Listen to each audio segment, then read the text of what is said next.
Aujourd'hui, je voudrais vous parler de quelque chose que je crois que chaque croyant, chaque enfant de Dieu, chaque homme ou femme de Dieu devrait entendre.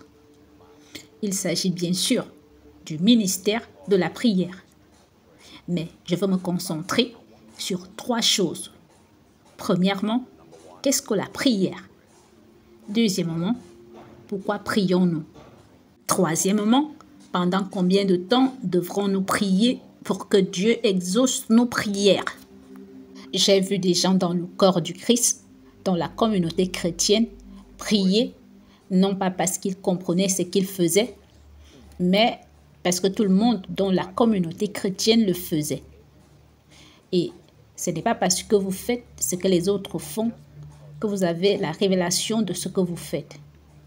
Et il est dangereux de faire quelque chose et de pratiquer quelque chose dont vous n'avez pas la révélation. L'ennemi n'a aucun pouvoir sur le croyant et dans la vie du croyant.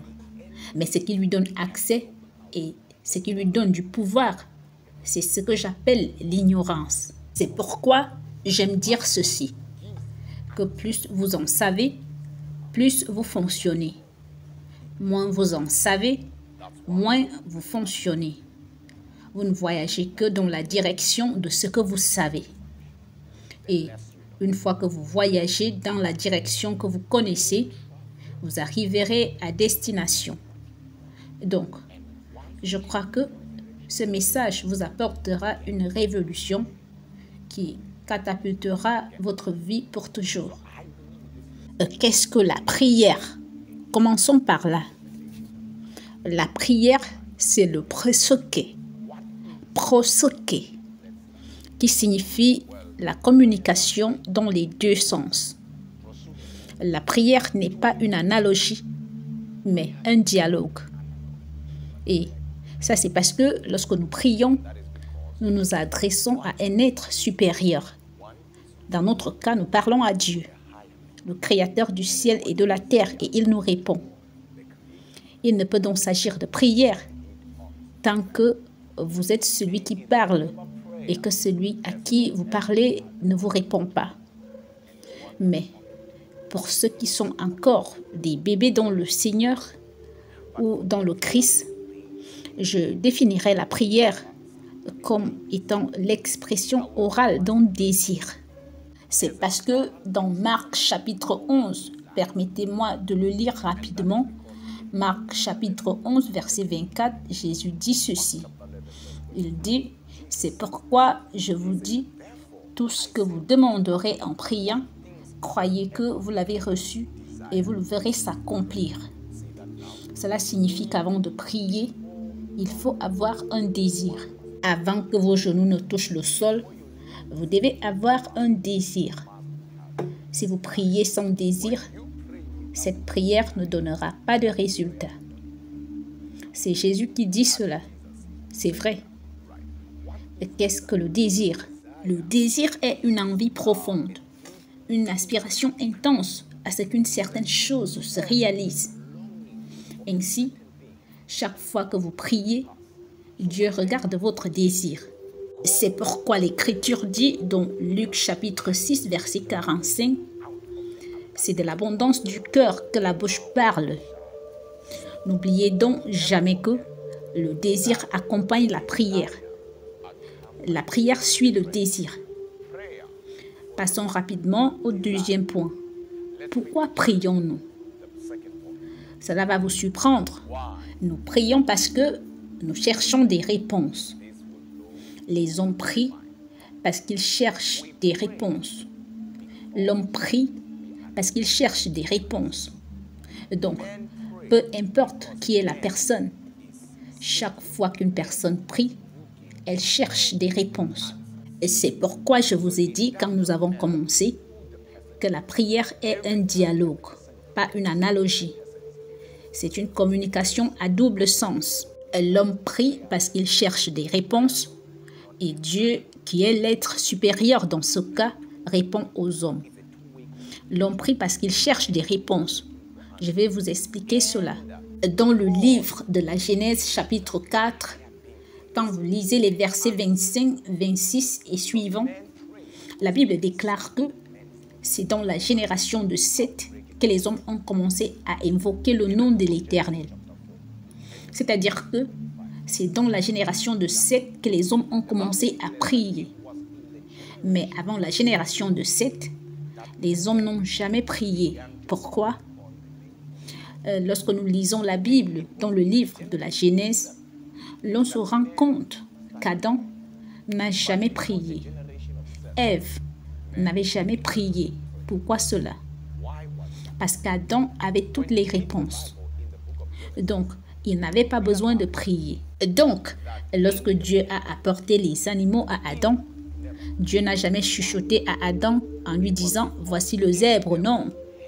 Adam a regardé les animaux et il connaissait leur nom sans que Dieu ne le lui dise.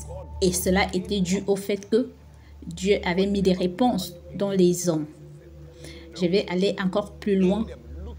Quand Dieu a plongé Adam dans un profond sommeil, a pris sa côte et a fait la femme. Quand Adam s'est réveillé, Dieu n'a jamais dit « voici la femme ». Non. C'est Adam qui s'est réveillé et qui a dit que ça, c'est la femme. Dieu n'a jamais dit « voici la chair de ta chair ». Non. C'est Adam qui a su que c'était la chair de sa chair. Pourquoi cela? Parce qu'Adam avait toutes les réponses. Mais quand l'homme a échoué, l'homme a perdu les réponses et l'homme s'est retrouvé avec des questions. Et Dieu lui-même seul avait les réponses. Ainsi, chaque fois que nous prions parce que nous recherchons des réponses. Peu importe qui vous êtes, peu importe où vous êtes, peu importe ce que vous pensez, lorsque nous prions, nous cherchons des réponses. Bien sûr, certains diront, je communique avec Dieu et je lui dis combien je l'aime. Il y a une différence entre la louange, l'adoration et la prière.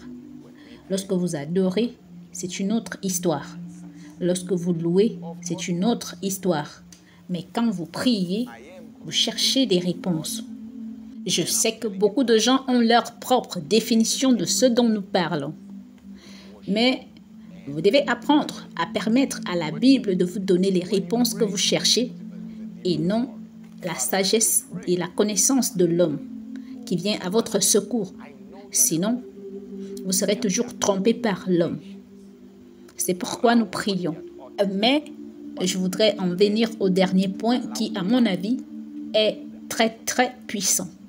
Et cette révélation va vous époustoufler et vous transformera à la gloire de Jésus-Christ.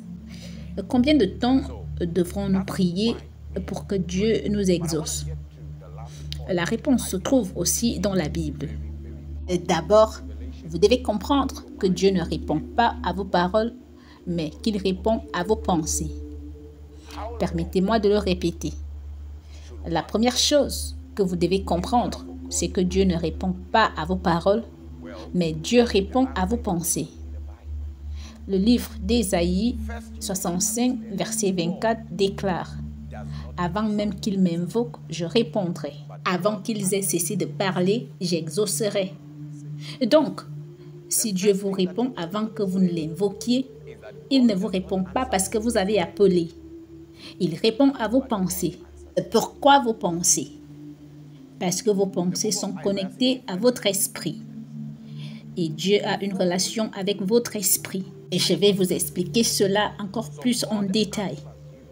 Quand vous lisez la Bible, vous vous rendez compte que dans le livre de Daniel chapitre 10, quelque chose de puissant se produit.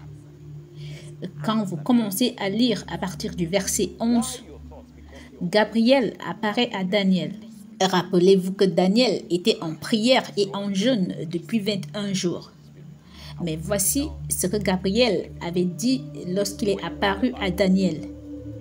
Dès le premier jour où tu as eu le cœur de comprendre, c'est-à-dire les pensées. Et si les prières de Daniel ont été entendues le jour où il a eu le cœur de comprendre, comment se fait-il que Gabriel soit arrivé après 21 jours? Je suis sûre que Daniel avait été choqué. Mais Gabriel lui a donné une réponse. Il lui dit des paroles ont été exaucées et je suis venu à cause de tes paroles. Je suis sûr que vous voyez maintenant où nous allons. Gabriel dit, je suis venu à cause de tes paroles. Maintenant, il y a deux choses ici. Et Dieu avait répondu à Daniel, pas parce qu'il avait dit quelque chose, mais il a eu le cœur de comprendre. Rappelez-vous, avant qu'ils invoquent, je leur répondrai. Mais Gabriel dit, je suis venu à cause de tes paroles. Donc, tes paroles libéreront un ange, mais ce sont tes pensées qui amèneront Dieu à te répondre. C'est pourquoi Jésus a dit, si vous couchez avec une femme qui n'est pas votre épouse, vous avez commis l'adultère. Mais moi, je vous dis, quiconque regarde une femme pour la convoiter a déjà commis l'adultère. Et comment se fait-il que vous n'êtes pas impliqué, vous n'avez pas agi, vous n'étiez pas dans l'acte? C'est parce que Dieu juge. Dieu répond aux pensées des hommes. Parce que l'homme, c'est sa pensée. Et tel qu'un homme pense dans son esprit, tel il est. Vous ne voyagez que dans la direction de vos pensées, de ce qui est dans votre esprit. Votre esprit, vos pensées créent votre réalité, même dans l'esprit. C'est pourquoi il est inutile que vous disiez quelque chose qui n'est pas dans vos pensées. Vous ne pouvez pas être en train de murmurer dans vos pensées, vous plaindre, gémir dans vos pensées et dire des choses positives. Écoutez, votre système de croyance et votre confession doivent toujours correspondre. C'est pourquoi beaucoup de gens ne voient pas de réponse. Et ce qui libère l'ange, ce sont vos paroles. Mais qu'est-ce qui libère la réponse? C'est la main de Dieu qui a les réponses. Et dès le moment où vos pensées ont la compréhension, Dieu vous donnera votre réponse. Il n'a pas besoin d'attendre que vous priez. Il est un esprit. Il n'est pas ému par vos paroles. Mais un ange, lui, il doit être libéré à cause de vos paroles. Et bien sûr, nous savons ce qui s'est passé dans l'histoire de Daniel.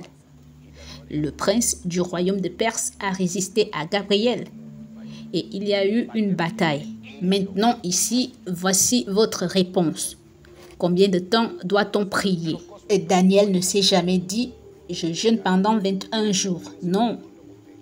Daniel était en prière et il s'est dit qu'il ne s'arrêterait pas tant qu'il n'aurait pas reçu de réponse. Daniel n'a donc jamais jeûné pendant 21 jours, même si cela a fini par être 21 jours de jeûne. En fait, c'est faire preuve d'ignorance que de dire que je fais le jeûne de Daniel. Non. Daniel était en prière et en jeûne. Il attendait la réponse. Donc, si Gabriel apparaissait après le deuxième jour, vous ferez la prière et le jeûne de Daniel pendant 2 jours. Si Gabriel apparaissait après 7 jours ou 5 jours, Daniel aura cessé de prier parce qu'il priait pour une réponse. Et le jour où il a reçu la réponse, c'est le jour où il a cessé de prier. Combien de temps devons-nous donc prier? Vous priez jusqu'à ce que vous sachiez que c'est fini. Il n'y a pas de temps. Vous priez jusqu'à ce que vous l'emportiez. Laissez cette chose que vous dites aux gens qui doivent prier 2 heures par jour. Les gens doivent prier 10 minutes par jour. Les gens devraient prier 5 minutes par jour. Ce n'est pas une révélation. Ça, c'est la sagesse de l'homme. Et bien sûr, c'est une erreur. Je vais vous donner un exemple. Nous avons un homme dans le livre des 1 roi, je crois que c'est au chapitre 8, et vous lisez à partir du verset 41. Après avoir tué les prophètes de Baal, il s'appelle Élie. La Bible nous dit que lorsqu'il monta au sommet du Carmel et qu'il se mit à prier, pendant qu'il priait, il demandait la pluie. Il ne cessait de dire à son serviteur d'aller voir s'il y a un nuage vers la mer. Et bien sûr, nous savons que la première fois, le serviteur est revenu et a dit qu'il n'y avait rien. Si c'était vous, même à la 4e fois, je suis sûre que vous aurez arrêté de prier. Mais Élie est resté en prière jusqu'à ce qu'il ait sa réponse. Donc, si l'homme allait la première fois et qu'il rentrait avec la réponse, Élie allait arrêter de prier. Et si cela s'était produit la 4e fois, il aurait arrêté de prier. C'est pourquoi, lorsque l'homme a dit « Je vois un nuage sombre » qui est comme la paume de main d'un homme, Élie dit « C'est ce que je cherche » et il s'est levé. Ainsi, lorsque nous prions, nous le faisons parce que nous cherchons une réponse. Combien de temps devons-nous prier? Nous prions jusqu'à ce que nous ayons gain de cause. Nous prions jusqu'à ce que nous sachions que c'est fait. Cette prière de 2 minutes, cette prière de 10 minutes, cette prière de non.